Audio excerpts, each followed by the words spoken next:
I'll see you in the land of Mordor. Death awaits you at the border. Pass on through the gates of thunder, destroy the ring of power and wonder.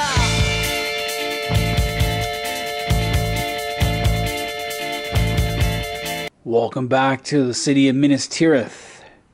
I'm your host, Roman Deso. We're going to continue the series and look at my army of Dol Amroth for the Lord of the Rings strategy battle game that Games Workshop has.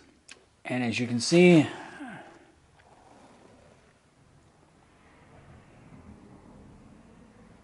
I have quite the collection of troops from Dol Amroth.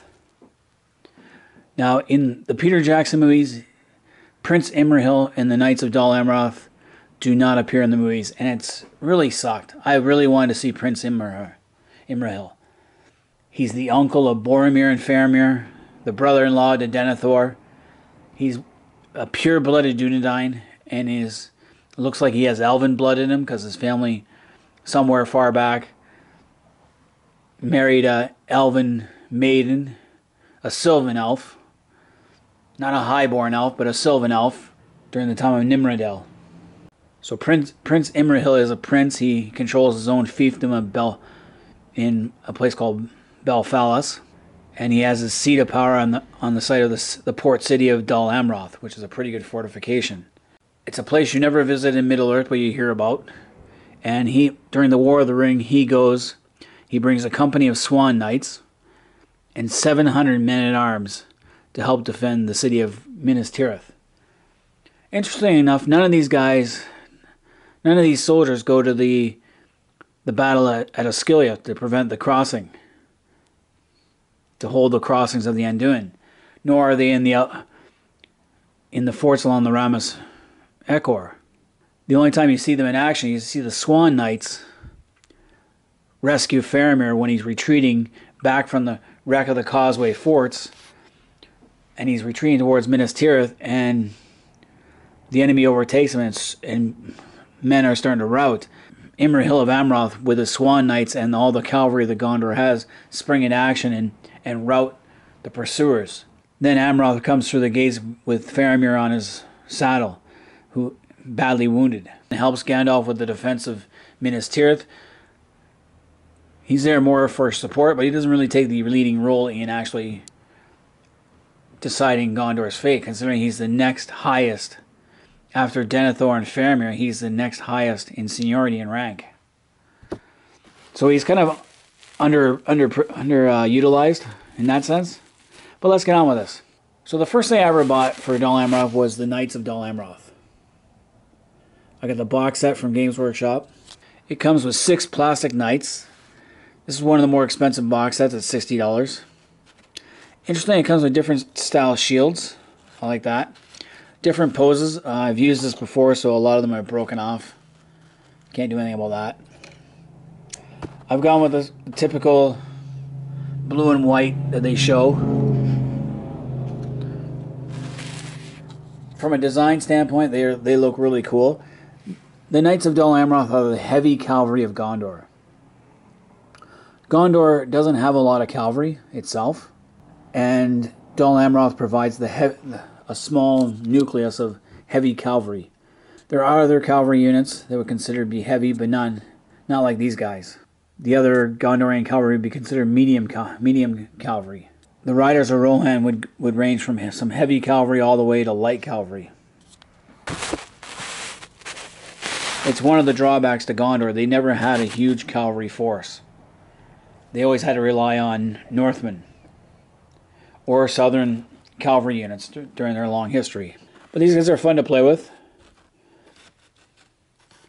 I've used them before, and I like the poses. Next up, we get the Knights of Dol Amroth on foot. I have 2 blister packs of these.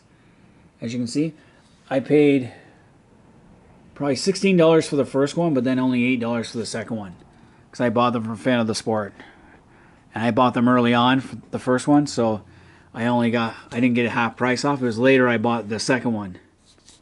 These are metal as well. You get 3 to a blister pack, and they only come with certain poses. But I felt I better have 6, because I have 6 knights on horseback, I better have 6 knights dismounted. In Return of the King, it only mentions that there's a company of silver knights. It doesn't tell you how many. So when I think of company, I think of maybe 60.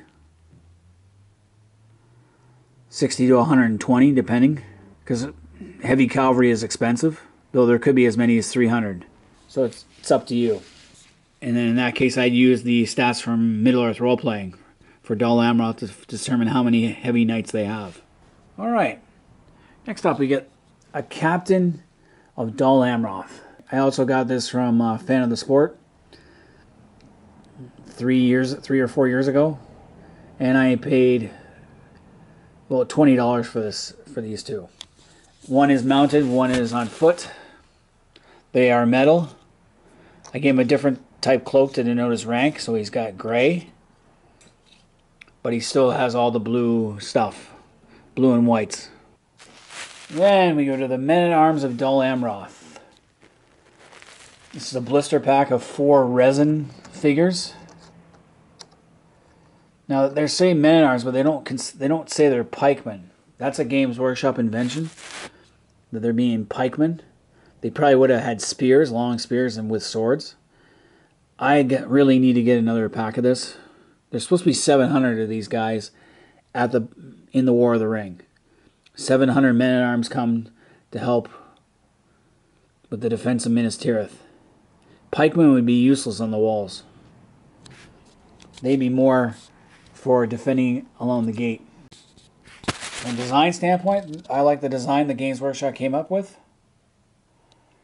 I painted them pretty good. Resin is not a bad thing to paint. You get a lot of extra resin sticking out for some reason.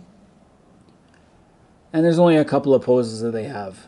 I would like to see another line of Dol Amroth Men-at-Arms. And then finally we get Prince Imrahil himself. He's on foot and mounted. I paid $30 for him. I paid full price simply because he's one of the first ones I bought from Fan of the Sport. When I first noticed that Fan of the Sport was selling all this stuff and they had such a huge collection, every paycheck I was coming in and buying something new. There was so much, and I was picking to get as much as possible before someone else went in there and got it. And surprisingly, not too many people went in there and bought it. I did miss out on a few things, like the Uruk-hai battering ram in its original packaging. I have one now, but back then there was one that was unpainted in its packaging. I would rather have had that than the one I got that was already from someone else. It's part of a loose model with no base. But anyway, so Prince Imrahil, these are all metal. All the blister pack stuff is metal. Or resin now, depending what age it is. Like I said, Prince Imrahil is an interesting guy.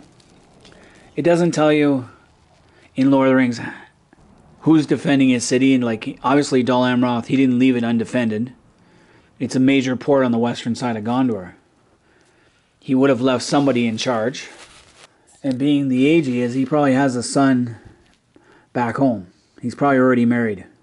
So obviously he probably left a son behind, and I know his daughter, Lothiriel, married King Eomer of Rohan after the War of the Ring. And their son was Elfwine the Fair, who ruled after him. So he's definitely got kids, Imrahil does, and they probably were defending the city in his absence. And I imagine Dol Amroth had its own small fleet of ships that were probably used to attack any Haradrim corsair ships that were coming towards the Bay of Belfalis. But who knows? Tolkien never goes into the description of what happens in Dol Amroth during the War of the Ring. So as far as fighting goes, you can use these guys in the whole War of the Ring because they're there.